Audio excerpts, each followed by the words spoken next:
quero convidar você para abrir a sua Bíblia, a Palavra de Deus,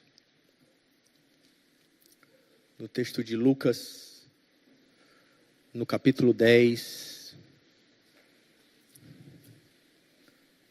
a partir do verso 25. Quero chamar também o Ed para participar aqui comigo da introdução. E hoje nós vamos estar falando sobre a igreja, agente de compaixão, agente da compaixão de Cristo nesse mundo. Igreja, agente da compaixão de Cristo nesse mundo. Nós entendemos que a igreja, como corpo de Cristo, existe para refletir o amor de Cristo no meio da sociedade. Não basta só conhecer a lei de Deus, a palavra de Deus, fazer discussões teológicas sobre a lei de Deus. A gente vai olhar no argumento da parábola do bom samaritano de que é preciso vivê-la no caminho, junto aos caídos, aos marginalizados, aos feridos, aos abandonados. É no amor prático que se revela o evangelho que nos alcançou.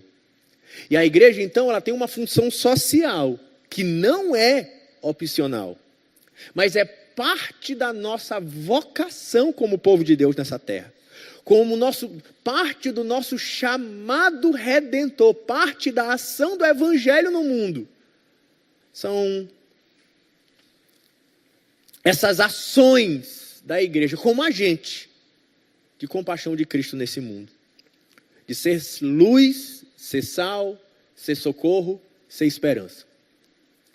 A gente como comunidade, como corpo de Cristo aqui, Catedral de Louvor Maranata, a gente há muitos anos e décadas, a gente trabalha fazendo ações para a sociedade em parceria com a Fundação Evangélica Maranata. Que a gente até diz como igreja que somos entidades irmãs, né? A igreja e a fundação. Porque são as mesmas pessoas trabalhando nas duas. Aqui trabalhamos nos aspectos da pregação do evangelho, da vida em comunidade, mas nós como comunidade agimos na sociedade também por meio da fundação, que nos permite realizar muitas ações e abrir portas e ter caminhos. A Ed é o diretor administrativo, é quem está na gestão da fundação. O Denison é o presidente da fundação. E eu vou começar apresentando um pouco do que a gente já tem vivido aqui como comunidade, alguns projetos que a gente tem realizado, mas eu vou pedir para que o nosso próprio diretor apresente os projetos. Obrigado. Bom dia, pessoal, tudo bem? O pastor Rafael me passou essa missão e eu ia precisar de um bom tempo para contar uma história de 23 anos, que é o tempo que a Fundação Maranata existe. Mas eu decidi fazer um recorte para apresentar para você o trabalho social que a sua igreja faz hoje. Então eu vou fazer uma breve apresentação, passeando pelos últimos 5 anos, mostrando alguns trabalhos que já fizemos e que ainda estamos fazendo. Eu queria que você te desse um olhar e tentasse entender aonde você pode se encaixar, aonde você pode servir, tá certo?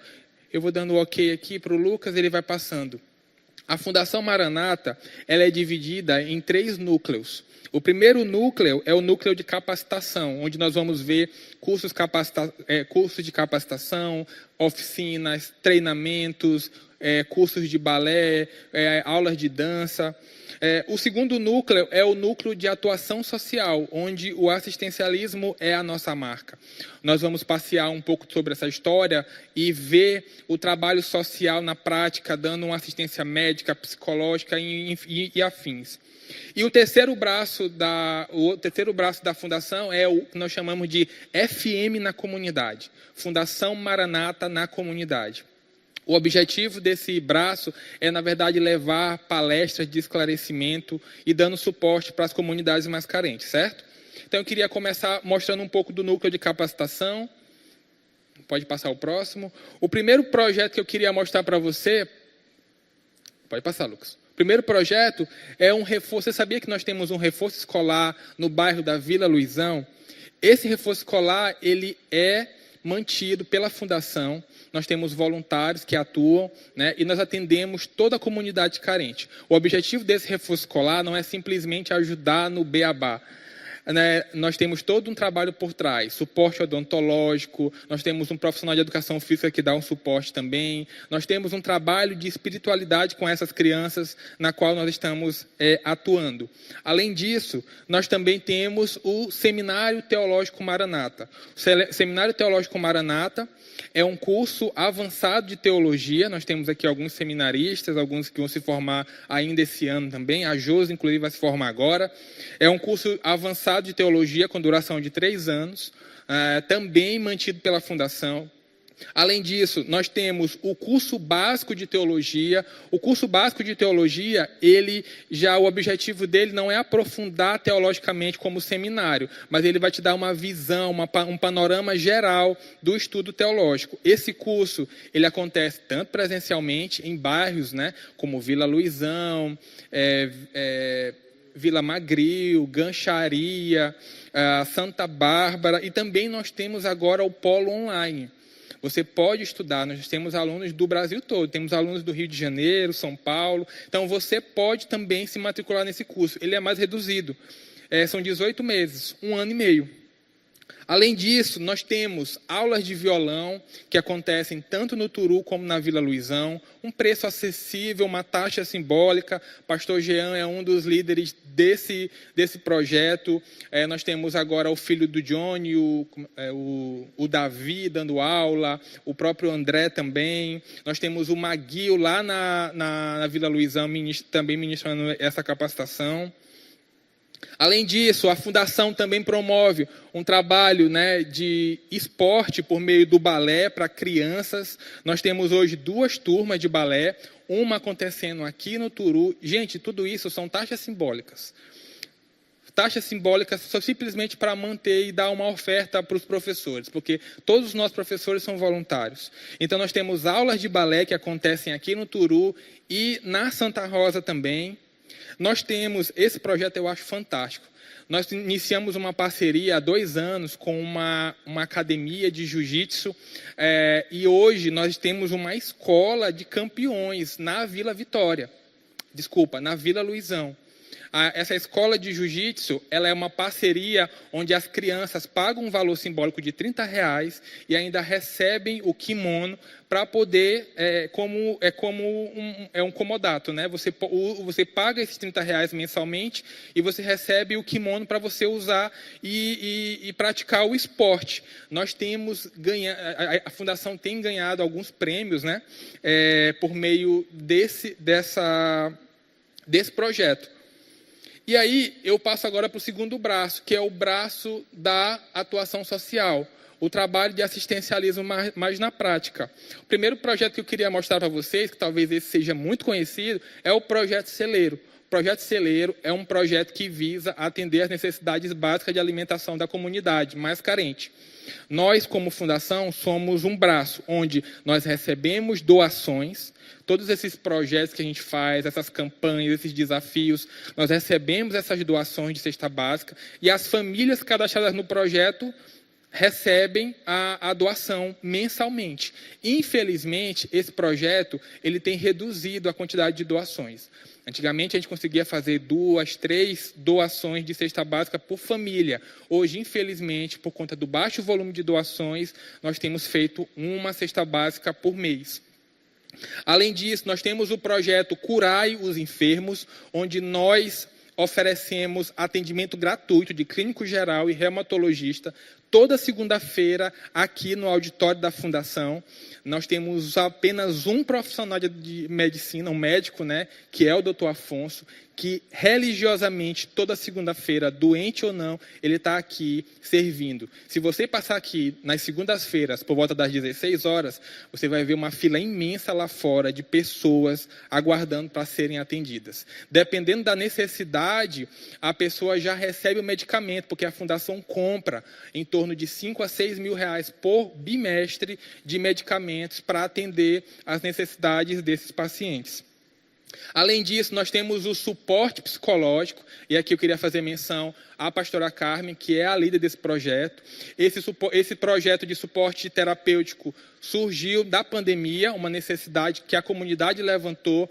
Nós temos uma gama de voluntários hoje, atendendo, né, gratuitamente, e também nós temos pacotes de planos pagos, mas com valores simbólicos mesmo, apenas para custear a locomoção do profissional. Então, se você tiver necessidade de acompanhamento terapêutico, você pode fazer a sua inscrição na secretaria da igreja.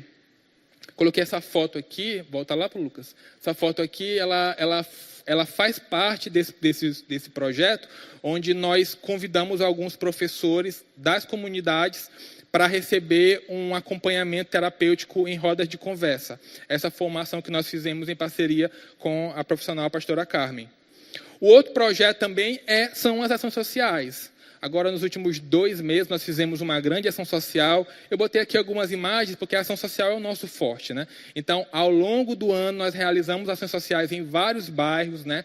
E aí nós juntamos esses profissionais, os médicos, os psicólogos, os profissionais de recreação, para poder dar esse suporte. E aí, o último braço é a FM na comunidade. Na FM na comunidade, eu faço menção a esse Café com Idosos. É um projeto, né, que, na verdade, irmãos, ele está parado por falta de voluntários. O objetivo desse café é simplesmente promover um momento de comunhão nas comunidades e levar um profissional específico para levar uma palestra para idosos. Isso é uma necessidade da comunidade. Quando você promove um ambiente desse, uma roda de conversa, você vê que o idoso também precisa de um atendimento especial, precisa de um acompanhamento especial. Infelizmente, por conta da baixa de voluntários na fundação, esse projeto ele está pausado. O próximo que eu queria fazer menção também são palestras sobre saúde da mulher, em parceria com a OAB. Nós fazemos parcerias com outras instituições também. No período, né, do mês da mulher, nós fazemos várias palestras nas comunidades. O trabalho de psicólogos, né, de terapia com os professores, como eu mencionei, também acontece, né, principalmente com as escolas municipais da região. O projeto Escola da Vida, também em parceria com a MPC, é um projeto onde nós entramos na comunidade, muito parecido com o que aconteceu aqui naquele vídeo. Nós passamos um mês, basicamente, numa imersão, entendendo as necessidades mais profundas daquela escola, daqueles jovens, daquela família, daqueles professores, e passamos um bom tempo ali amando eles. E também queria fazer menção às aulas de canto, ao curso de inglês, às aulas de corrida, né, e funcional. São projetos que nós já fizemos nos últimos anos. Infelizmente, eles estão pausados também por falta de voluntariado, por falta de recursos. E queria só encerrar falando também que a Fundação, nos últimos 4 anos, começou a atuar em alguns conselhos. Nós estamos ali levantando bandeiras, né? Nós fazemos parte do Conselho Municipal e Estadual de Política sobre Drogas, onde nós estamos ali, gente, se vocês soubessem como o mundo tem se organizado, né? E as pessoas de vários movimentos contrários ao cristianismo têm se organizado para fazer parte desses conselhos, para poder levantar as suas bandeiras, como liberação das drogas, ser a favor do aborto, e dentre outras, né? E nós estamos lá, ocupando essa cadeira, dizendo não para aquilo que vai contrário às Escrituras. E nós também fazemos parte do Conselho Municipal do Direito da Criança e do Adolescente, onde também estamos lá votando, trabalhando, servindo a comunidade a partir dos nossos valores. Então, aqui eu deixei um breve recorte aqui dos nossos dados. Se você quiser e puder, a partir dessa breve apresentação, tiver ideias de projetos ou necessidades ou caminhos que a gente pode percorrer para ampliar esses projetos, você pode me procurar, o pastor Rafael também, é um dos diretores da Fundação, e nós estamos aqui para servi-los. Então, basicamente, o meu objetivo aqui era apresentar esse trabalho que você faz parte. Esse trabalho ele não é de um departamento da Fundação. Esse trabalho é um trabalho da Igreja Maranata. Amém? Muito obrigado.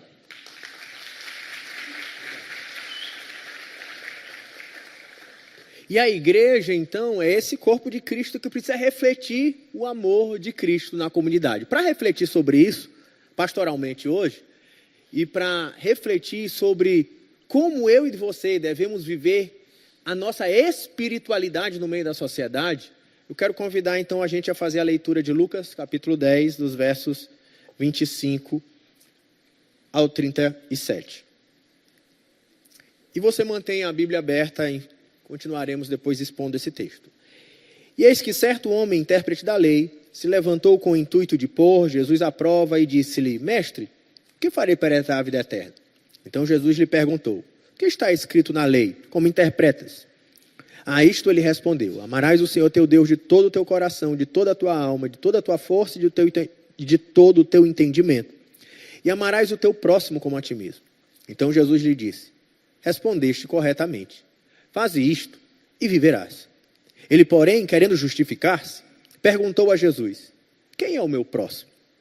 Jesus prosseguiu dizendo: Certo homem descia de Jerusalém para Jericó e veio cair em mão de salteadores, os quais, depois de tudo, lhe roubarem e lhe causarem muitos ferimentos, retiraram-se, deixando-o semi-morto. Casualmente, descia um sacerdote por aquele mesmo caminho e, vendo, passou de largo. Semelhantemente, um levita descia por aquele lugar, vendo, também passou de largo. Certo samaritano, gente considerada impura, classe inferior pelos judeus, que seguiu o caminho, passou-lhe por perto e, vendo, compadeceu-se dele. E chegando-se, pensou-lhe os ferimentos, aplicando-lhes óleo e vinho, colocando-os sobre o seu próprio animal, levou-os para uma hospedaria e tratou dele. No dia seguinte, tirou 2 denários e o entregou ao hospedeiro, dizendo: Cuida deste homem, e se alguma coisa gastares a mais, eu te indenizarei quando voltar. Qual destes 3 te parece ter sido o próximo do homem que caiu na mão dos salteadores? Respondeu-lhe o intérprete da lei: O que usou de misericórdia para com ele? Então lhe disse: Vai e procede tu de igual modo. Vamos orar mais uma vez. Senhor, por meio da tua palavra, nos ensina como viver no meio desse mundo, como sermos a agência do teu amor, como sermos o teu corpo agindo em compaixão aos que estão à beira do caminho, aos marginalizados da estrada, aos feridos e abandonados. Fala conosco e nos faz ser esse povo que revela o teu amor a este mundo. Em nome de Jesus. Amém. A missão da igreja é amar a Deus, servindo o próximo com compaixão ativa. Sim, a igreja existe para refletir esse amor. E esse texto é interessante porque surge um intérprete da lei, surge um teólogo, alguém que entende muito da palavra de Deus, com uma motivação de testar Jesus. Ele testa Jesus sobre o amor. Mas ele acaba caindo num erro que pode ser um erro muito próximo meu ou até seu, de não entendermos que não basta conhecer a lei, ser bom de Bíblia, membro de uma religião, entender sobre o amor ou até falar e cantar sobre o amor, se o amor não é prático, se a compaixão não está no caminho, junto aos caídos, aos feridos, aos que estão à beira do caminho.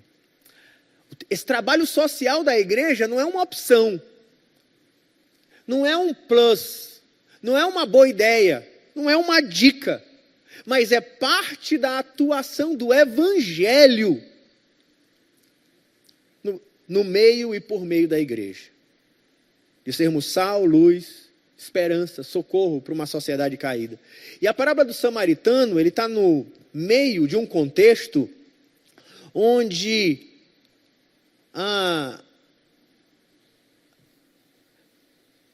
Cristo vem ensinando sobre o que de fato é ser um discípulo de Cristo. Quando você vai para o capítulo 9, você vai percebendo que é exatamente neste contexto que Jesus envia os 12 até os judeus.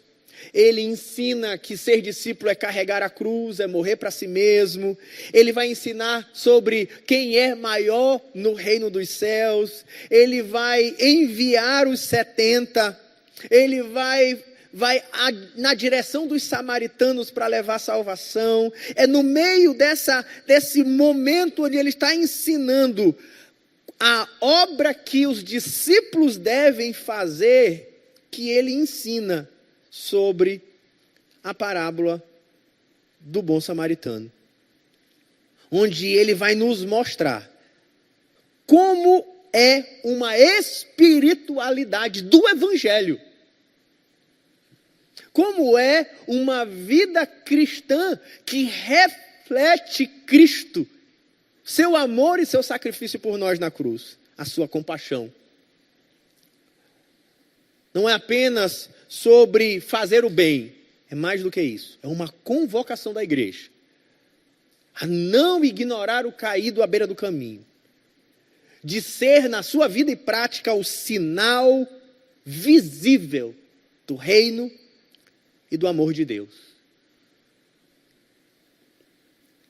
A fé verdadeira se manifesta nesse amor prático, corajoso, sacrificial, que atravessa fronteiras para cuidar do próximo.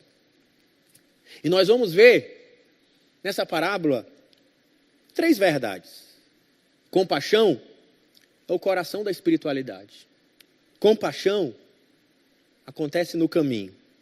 Compaixão é a missão da igreja no meio da sociedade. Em primeiro lugar, queria que a gente pensasse sobre um aspecto desse texto. A compaixão é o coração da espiritualidade. Primeiro chega o intérprete da lei, um estudioso, alguém que entende da Bíblia, entende da lei, entende dos textos de Moisés, das Escrituras, versado na palavra de Deus, e ele chega até Jesus com o intento de testar Jesus. Isso fica bem claro. A intenção dele era colocar Jesus à prova. E quando ele vai para colocar Jesus à prova, ele faz uma pergunta: o que farei para herdar a vida eterna? Esse é o verso 25. Ele faz esse teste com Jesus.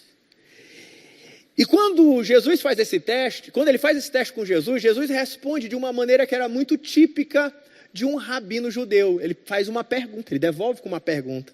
E Jesus então diz assim: e você? O que está escrito? Como é que isso se interpreta? E é interessante que aquele escriba, seguindo uma tradição, aquele teólogo, seguindo uma tradição interpretativa do Antigo Testamento, ele responde perfeitamente. 10. Passou, entendeu. Ele traz 2 versículos. O primeiro é o de Deuteronômio 6:5. O segundo é o de Levíticos 18:5. O primeiro é: amarás o teu Deus de todo o teu coração, de toda a tua alma, de todo o teu entendimento, de toda a tua força. E o segundo é um texto de Levítico, que é: amarás o teu próximo como a ti mesmo. E já havia essa tradição entre os judeus de que toda a lei se resume na prática do amor. Essa é uma verdade, inclusive, que vai ser ensinada pelo apóstolo Paulo e Pedro nos seus documentos repetidas vezes. Tudo que é a lei, o evangelho do Senhor, se resume em amar a Deus e amar o próximo como a si mesmo. Jesus olha para aquela tradição interpretativa dos judeus e diz: 10. Muito bem. Então Jesus responde para ele: respondeste corretamente.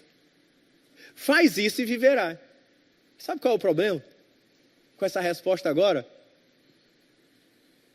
Quem é que consegue viver isso perfeitamente? Quem é que consegue amar perfeitamente? Quem é que consegue amar a Deus acima de tudo, amar o próximo como a si mesmo?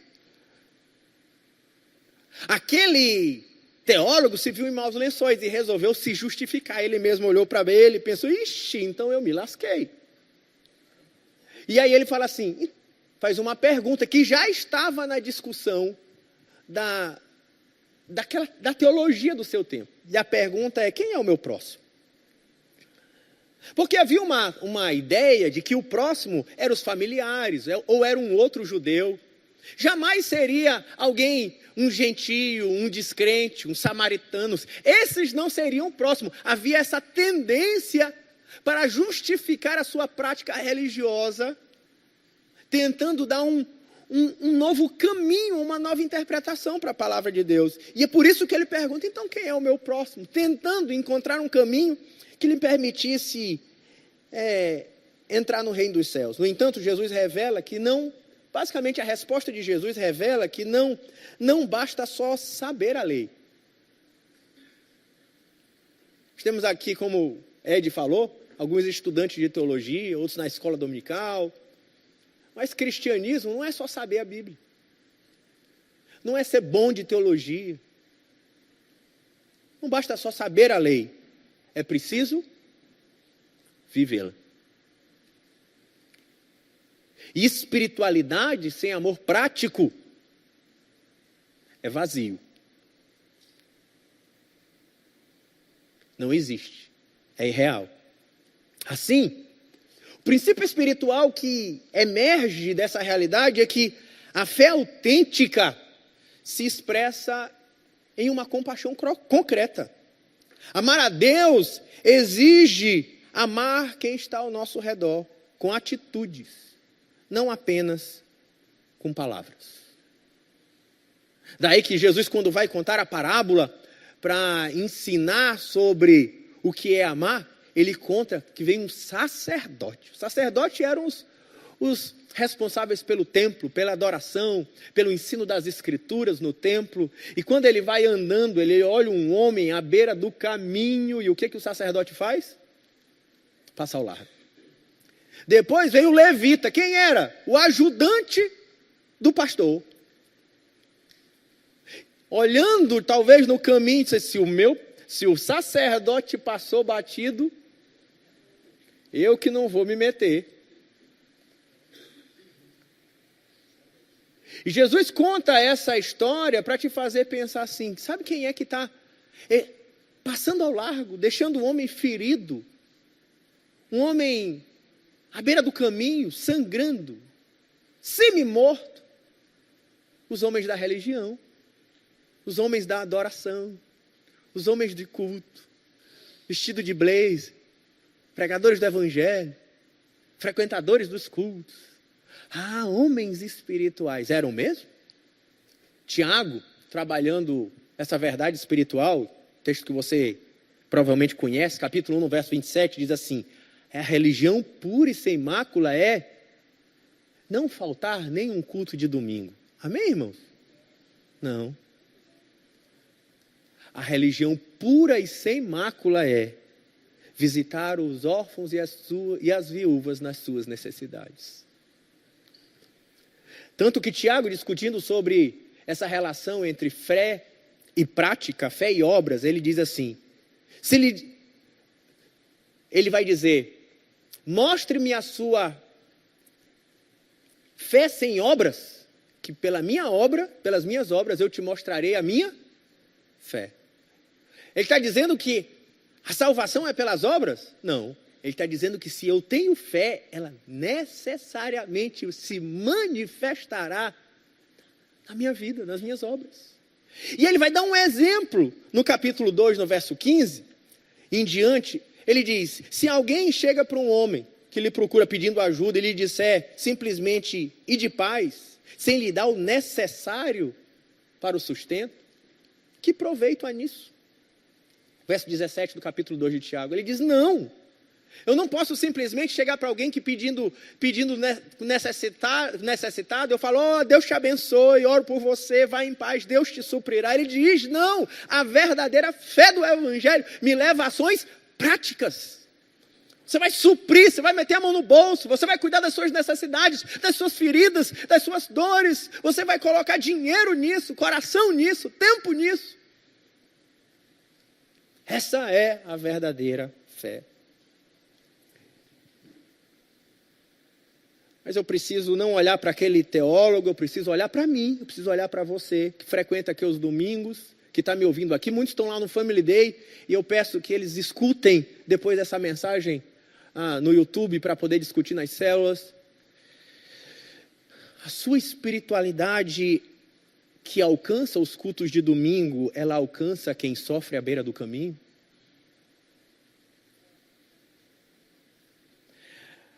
A sua fé, ela tem sido prática?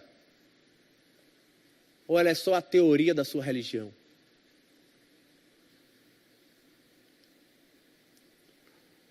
Você é conhecido por conhecer a Bíblia ou por viver a Bíblia? E por isso, nesse primeiro princípio, o meu convite é para você avaliar a sua fé. Ela tem se traduzido em compaixão? Quais são os atos práticos de compaixão que você tem vivido? Com os que sofrem,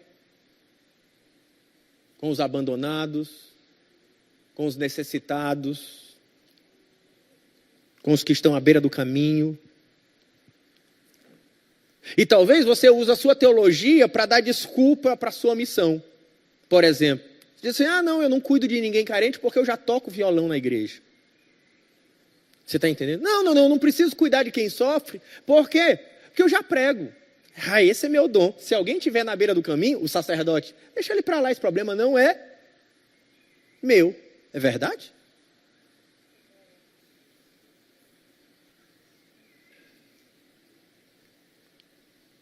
E por isso, meu irmão, eu oro e peço para que você ore agora na sua mente e a partir de agora na sua vida, para que o Senhor, Deus, coloque sensibilidade no seu coração para os que sofrem. Para saber que o que Deus tem te chamado para viver, e até o que Deus tem te colocado nas tuas mãos de tempo, de dinheiro, de recurso, é para que você viva um cristianismo que socorre quem está à sua volta. O próximo. E que te ensine a viver uma espiritualidade voltada para o outro e não para si mesmo, porque nós vivemos num tempo onde espiritualidade é Senhor me dá carro, Senhor me dá conquista, Senhor me dá um emprego, Senhor me dá uma viagem para a Disney, Senhor, tudo que eu quero é que todo mundo do mundo saiba quão bonito eu sou. Irmão, você não entendeu nada, pelo amor de Deus, mas essa é a fé do YouTube, pelo menos. Ou é a fé das igrejas que lotam, né? Que é aquela que o cara vem para sair bombadão. Agora eu vou ser o cara. Você não é crente para ser o cara. Você é crente para fazer o cara exaltado nessa terra, que é Jesus. Porque a espiritualidade de Cristo é a espiritualidade que não é voltada para mim. É que uma vez que o Evangelho me alcança, ele me leva a uma espiritualidade voltada para o outro. Segunda verdade que eu quero discutir com você no ensino de Jesus é de que a compaixão acontece no caminho. Lá vem o sacerdote. Ele passa ao largo. Ele está descendo do caminho de Jerusalém para Jericó, a um desnível ali de uns 1000 metros. Jerusalém fica lá no alto, Jericó está aqui embaixo. E quando ele vem descendo nesse caminho, um caminho perigoso, como uma serra, era um lugar perigoso porque tinha vários buracos, era fácil se escapar, e as pessoas sabiam do perigo dessa viagem. E naquele caminho para Jericó era comum, sim, ter assaltantes, riscos, perigos. No meio desse caminho, aquele homem, ele é tomado por ladrões, levam tudo dele, espancam ele, e diz o texto, ele fica semi-morto na beira do caminho. Mas os espirituais, sacerdotes e levitas. Passam a largo. Mesmo sendo líderes religiosos. Mesmo sendo conhecedores da Bíblia.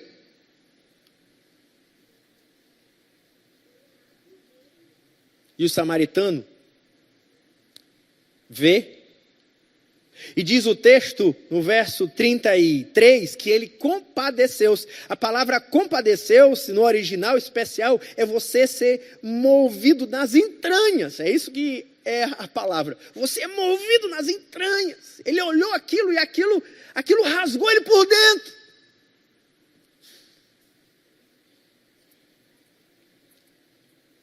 E o samaritano parou. E o samaritano sentiu. E o samaritano viu. E o samaritano agiu. Ele vê, ele sente, ele age. Não somente isso, mas ele investe seu tempo, seus recursos, ele gera um compromisso com alguém que ele nem sabe quem é. Um desconhecido, diz o texto, que ele pensou-lhe os ferimentos, aplicando óleo e vinho, ele curou das feridas dele. Fez curativo. Meteu a mão no sangue. Ele coloca sobre o seu próprio animal, ele vai andando enquanto aquele que está sofrido usa a propriedade dele. Ele coloca ele no hotel, paga o hotel e dá dinheiro ainda para sobrar, para alimentação e hospedagem para outros dias, entregando. No dia seguinte, tirou 2 denários e entregou ao hospedeiro. Era o suficiente para que ele continuasse ainda lá, sendo cuidado. E ainda diz, recomenda para o dono da hospedaria, cuida desse homem, e se alguma coisa gastardes a mais, que vai além do que eu te dei, pode me ligar. Estou brincando, não tinha telefone, né? Mas pode me chamar que eu te indenizarei quando eu voltar. 3 personagens aqui que estão sendo comparados. Primeiro é os salteadores. Segundo, são os religiosos. E terceiro é o samaritano. A atitude dos salteadores é aquele de quem toma das pessoas. Aquele que maltrata, que machuca. Tem aquele outro que machuca de outra maneira. E sabe quem são esses? Os religiosos. E como é que o religioso machucava? É aquele que passa ao largo. O problema é seu. Esse problema não é meu. Passa adiante. E tem um samaritano. 3 olhares para o mesmo homem. Aquele samaritano que era justamente quem a sociedade considerava impuro. Você tem ideia? Os samaritanos são um povo que, quando o povo de Israel é levado do norte de Israel, é levado cativo pela Síria, o povo da Síria habita na Samaria. E eles casam e se misturam com as mulheres judias daquela região. E aí os samaritanos são um povo misto, o que é contrário à lei de Moisés. Então eles são considerados um povo impuro. Além do mais, por causa da guerra dos reis, eles montaram altares nos montes de Samaria e não adoravam no templo de Jerusalém. Considerado então os ritos deles lá nos altares de Samaria profanos. O povo de Israel olhava para os samaritanos e falava assim: meu Deus, esse pessoal é um herege. Então, quando um judeu pensava no samaritano, para ter ideia, quando você lê os documentos judaicos, você vê que nos cultos judaicos, nas orações judaicas, eles agradeciam a Deus por não serem samaritanos. E eles amaldiçoavam os samaritanos nas suas orações. Você tem ideia da relação. E quem está fazendo a pergunta para Jesus é quem? É um judeu, versado nas Escrituras. E Deus usa justamente um samaritano para fazer a boa ação, para ser o exemplo da verdadeira espiritualidade. Ah, que tapa de luva na cara. E ele diz, um samaritano olhou para aquela mulher, para aquele homem, na beira do caminho, ele viu, ele sentiu E ele agiu. E a pergunta final que ele vai fazer para o teólogo é: quem de fato amou? O religioso ou o samaritano? Ou melhor, quem de fato obedeceu às Escrituras? O que muito sabia das Escrituras ou o que pouco sabia das Escrituras? O que era muito religioso ou o que era o pouco religioso? É quase como se ele estivesse dizendo: tem gente que é tão religioso e não faz nada da vontade de Deus, e tem gente que parece que não é religioso, mas ele vive o que Deus quer que ele viva.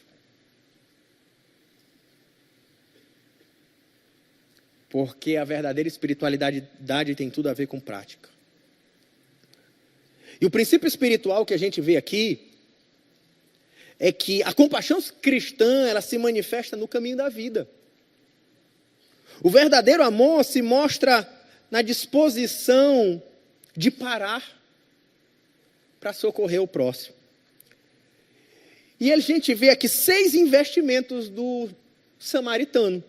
Primeiro, ele vê. Ele não finge que não vê como os religiosos, ele vê. E a minha pergunta para você é: você vê? Ou você finge que não vê? Os venezuelanos na beira do sinal, você vê? Ou você finge que não vê? Para o irmão da sua célula que está com a luz para ser cortada, você vê? Ou você finge que não vê?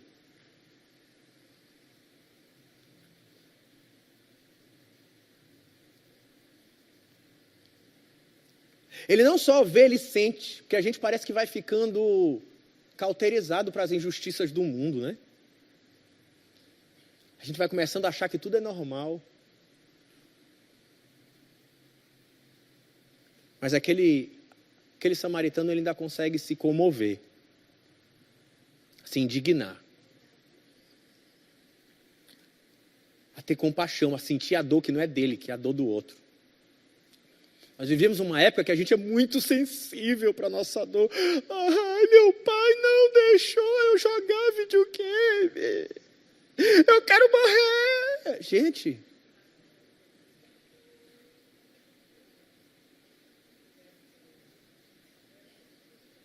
Mas a gente olha um meninozinho de 4 anos batendo numa janela, pedindo uma moedinha, e a gente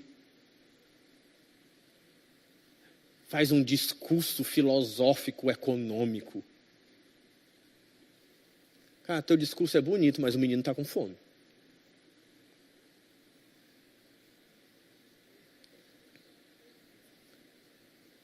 E ele não somente sente, mas ele serve.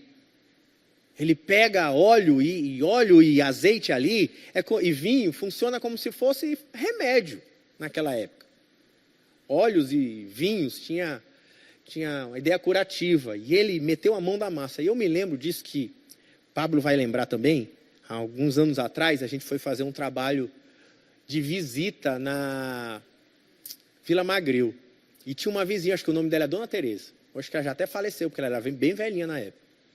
E ela tinha uma chácara, como é que chama aquilo? Chácara é outra coisa, né? Era uma ferida, né? No pé. Chácara é aquele negócio que a pessoa tem, é negócio de oriental, né? Tem nada a ver. Ela tinha uma ferida, era no pé. Horrível, ela não deixava ninguém limpar. E ela era cega, exato. E aí Pablo, nessas visitas,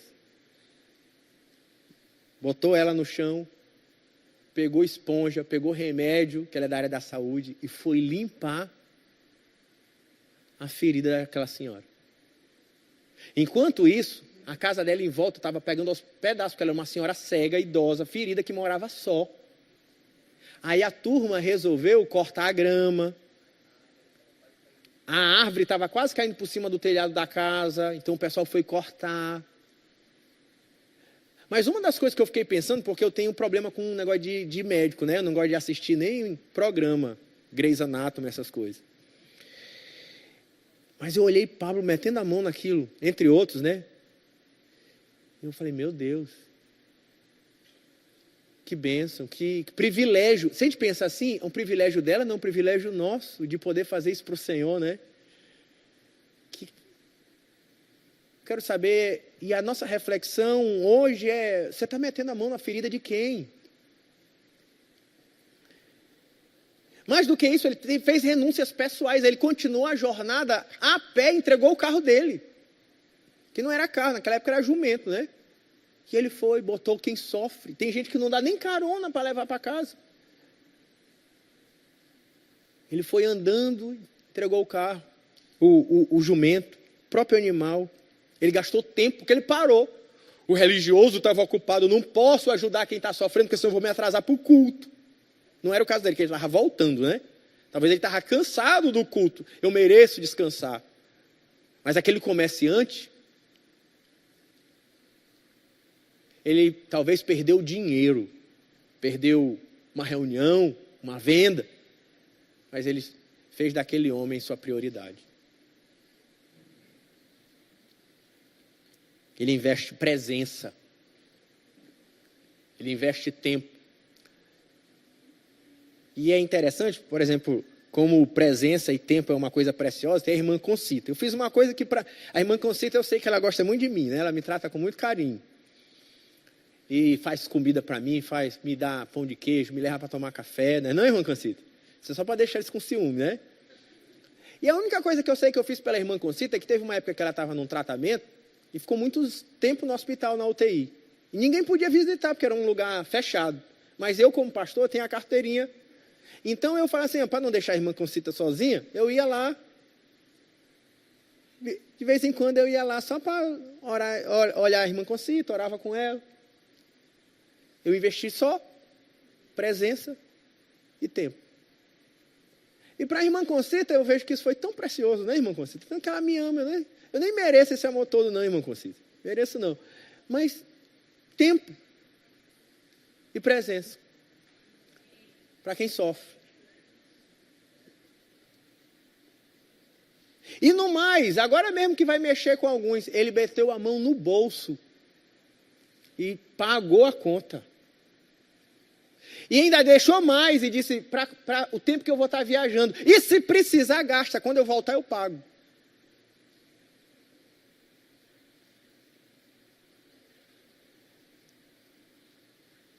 Não sei se já aconteceu com você, mas uma vez aconteceu comigo, com a minha esposa, há muitos anos atrás.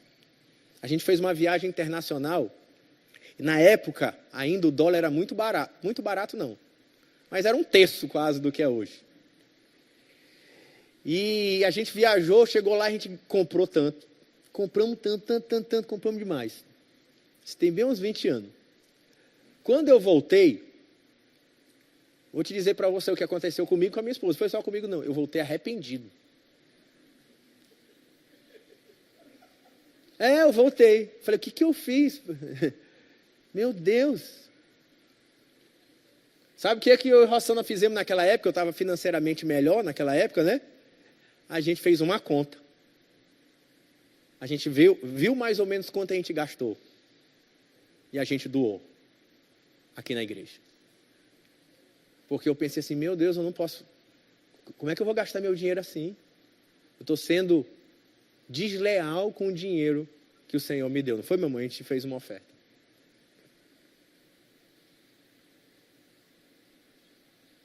Seja generoso, seja comprometido com o outro, porque o evangelho não é teoria, é prática.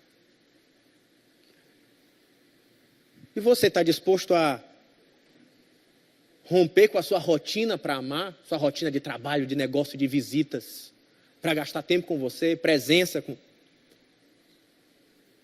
Você tem tido a capacidade de chorar, de se comover com quem sofre? Você consegue, como cristão, acho que um dos sinais do cristão é você ter a força, a ousadia de quebrar com esse pensamento que adora o dinheiro e o consumo do nosso tempo. Para investir o dinheiro, em vez de ser todo o tempo na última versão de iPhone, fica mais um ano com esse.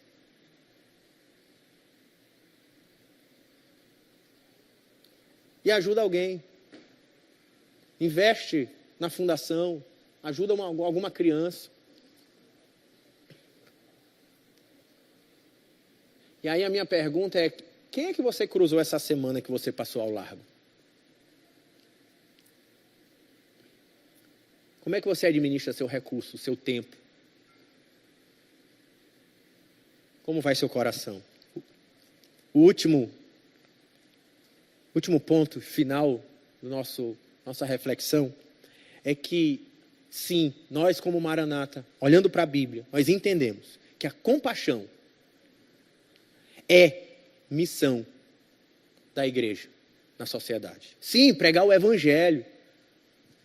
É a nossa missão, levar o evangelho. Mas o evangelho, essa mensagem de salvação, é uma mensagem que restaura o homem de maneira completa, inteira. Por isso Jesus inverte a pergunta. Enquanto ele perguntou quem é o meu próximo, ele perguntou no final quem foi o próximo desse homem que estava na beira do caminho. E o intérprete da lei respondeu, aquele que usou de compaixão. Jesus conclui, e eu concluo aqui, vai e procede de igual modo. Vai e faz da mesma maneira. Esse é um chamado para vivermos assim como igreja. Quando a gente vai para os livros de Atos, a gente vai ver a igreja primitiva, Atos 2, 44 a 46, mais ou menos, a gente vai ver que eles vendiam suas propriedades e entregavam aos pés dos apóstolos e compartilhavam à medida que alguém tinha necessidade. Os historiadores da igreja dizem que esse trabalho social da igreja, ele era tanto interno para os membros da igreja, quanto externo para aqueles que eram amigos e estavam em volta e passavam necessidade. Atos capítulo 4, no verso 36 e 37, diz que a igreja que vivia unidade, ela compartilhava o que tinha. E o evangelho era pregado por meio do testemunho dos apóstolos, verso 37. E como resultado da pregação do evangelho, diz que não havia então necessitados entre eles, porque eles vendiam, entregavam os seus bens e entregavam para dividir com as pessoas conforme haviam necessitados. E aí quando chega a partir do verso 38, ele diz a história de Barnabé, um cara que tinha uma terra de cobre em Chipre, muito dinheiro, ele vende e entrega para suprir a necessidade dos irmãos que passavam fome em Jerusalém, porque era um período de fome em Jerusalém. Assim que vivia a igreja primitiva. Porque quando Cristo redime a nossa vida, Ele está fazendo com que a gente consiga viver a lei de Deus. Como é que Ele consegue fazer a gente viver a lei de Deus? A lei de Deus dizia, por exemplo, se eu puder, anote aí para ler em casa, Deuteronômio 15, 4 e 5, diz assim, é a lei para Israel, é como Deus já pensava, não haja pobre entre vós. Cadê os judeus? E aí, o sacerdote passa ao largo, o levita passa ao largo, mas ele conhece a lei diz, não pode haver pobre no meio de Israel. Por isso que era a máxima da religião de Tiago, cuidar dos órfãos e das viúvas, porque os órfãos e a viúva daquela época eram a representação dos mendigos.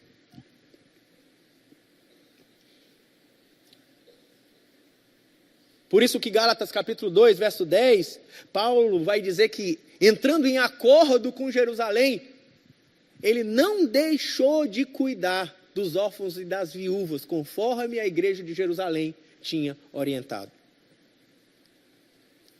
Eu queria concluir dizendo que a igreja foi chamada para refletir Cristo com esse amor visível, ativo, transformador, com atos de compaixão da igreja. E isso marcou o mundo na história. Eu quero só terminar trazendo alguns exemplos. Exemplos históricos de compaixão cristã. Na saúde, na assistência aos enfermos, nós temos, ao longo dos séculos, especialmente começando no século XV, as Santas Casas de Misericórdia, criadas por leigos católicos, inspirados neste mandamento de cuidar dos enfermos e dos pobres, eles tornaram-se em hospitais fundamentais. Inclusive, que foram fundamentais para a saúde no Brasil e em Portugal.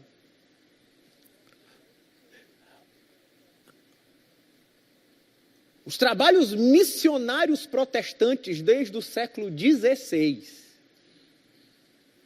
invadiram as regiões do mundo todo, e entre as suas obras principais estavam a obra, especialmente nos países da África e da Ásia, onde médicos cristãos levavam medicina moderna junto com o evangelho às regiões ainda não alcançadas. Lá fundavam escolas e hospitais. A Cruz Vermelha de Henri Dunant, 1863, foi criada após Dunant testemunhar o horror da guerra. E motivado pela compaixão cristã, ele inicia o que não é mais uma instituição cristã hoje, mas era no início, um trabalho missionário chamado Cruz Vermelha, ao ponto que o símbolo dela era uma cruz, falando que era um ato de amor por causa do evangelho. A ideia de educação para todos não existia até a Reforma Protestante. Lutero e dos reformadores, que entendiam que era necessário compreender as Escrituras, uma vez que só a Escritura, e a importância de que cada um entendesse a palavra de Deus no seu vernáculo do seu povo, eles iniciaram o pensamento de educar todos para viver, para ler e entender a Bíblia. E aí eles impulsionaram a alfabetização por meio dos catecismos no mundo todo, popularizando a educação para todos e a escola, que começou, inclusive, no pátio das igrejas. Se você não sabe, o termo que a gente usa hoje para escola dominical, no começo, escola dominical não era para ensinar a Bíblia. O início das escolas dominicais eram escolas para alfabetizar crianças. O missionário do século XIX, já nos 800, os missionários evangélicos fundaram escolas para crianças e adultos nos países colonizados, entre eles os Estados Unidos, entre eles Brasil, Mackenzie, a escola do Mackenzie, as escolas batistas.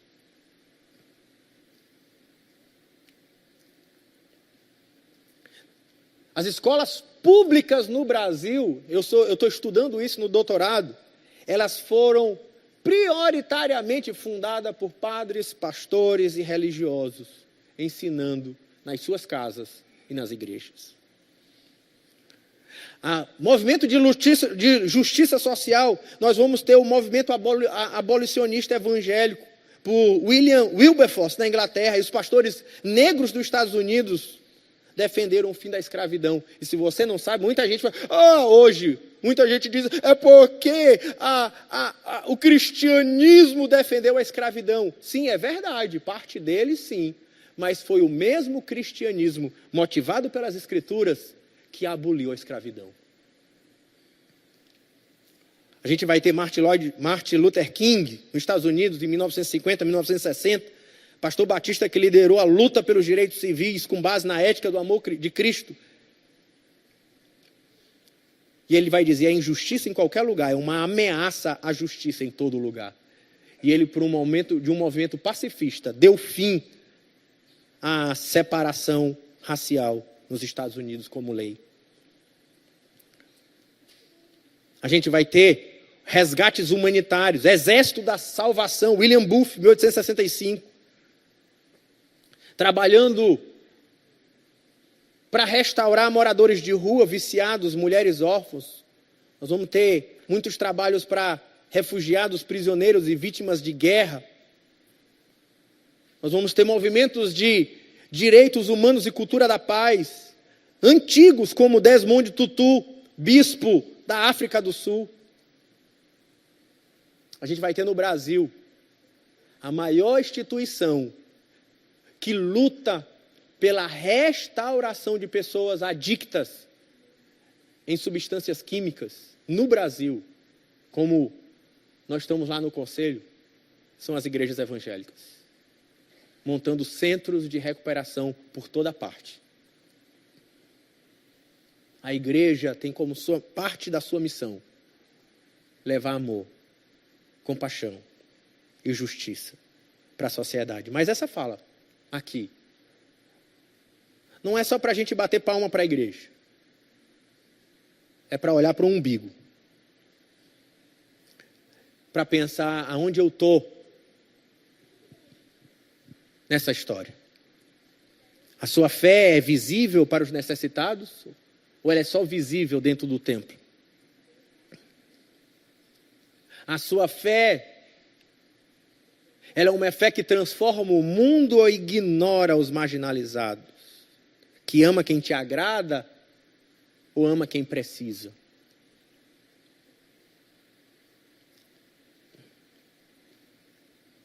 A gente precisa viver uma espiritualidade do Evangelho. Sabe por quê? E aí eu quero chegar na última frase de Jesus para dizer, vai e faz o mesmo. A verdade, o que Jesus está argumentando ali, para aquele homem que procurava conhecer, é que ninguém consegue viver isso. Não quer dizer porque ninguém consegue viver que a gente não vai se esforçar para viver. Mas ninguém consegue viver isso para entrar no reino dos céus. E ainda que a gente queira viver e deve viver, porque esse é o padrão de espiritualidade, na verdade nós somos o homem na beira do caminho, eu e você. Homens que por causa do pecado estamos à beira do caminho, feridos, saqueados, escravizados pelo diabo, pelo pecado e pelo mundo. Mas teve um homem, ou melhor, um Deus que se fez homem, que nos viu. Teve compaixão de nós. Que desceu do céu, ele parou. Para tratar nossas feridas. Para pagar as nossas dívidas com seu sangue.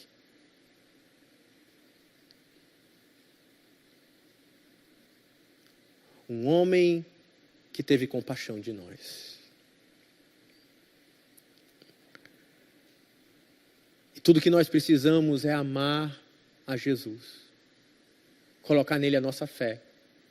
Para receber salvação e vida eterna. Mas uma vez que a gente sabe que a gente jamais pode entrar no reino dos céus, a não ser que Jesus, esse bom samaritano, nos salve. A gente se torna discípulo dele.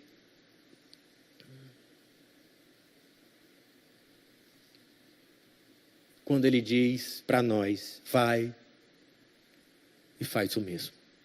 Baixe sua cabeça, vamos orar.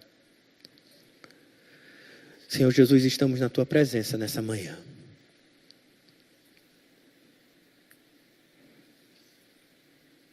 E a nossa oração é: nos faz uma igreja assim. Viva. Brilhante. Que reflete o teu evangelho. Que reflete o teu amor. Que reflete a tua compaixão. Que leva a tua mensagem de salvação e estende a mão com ações práticas de cuidado. Ah, Senhor, faz isso na minha vida, na vida de cada um dos nossos irmãos, não como instituição, não, faz que nós sejamos esses a viver essa realidade.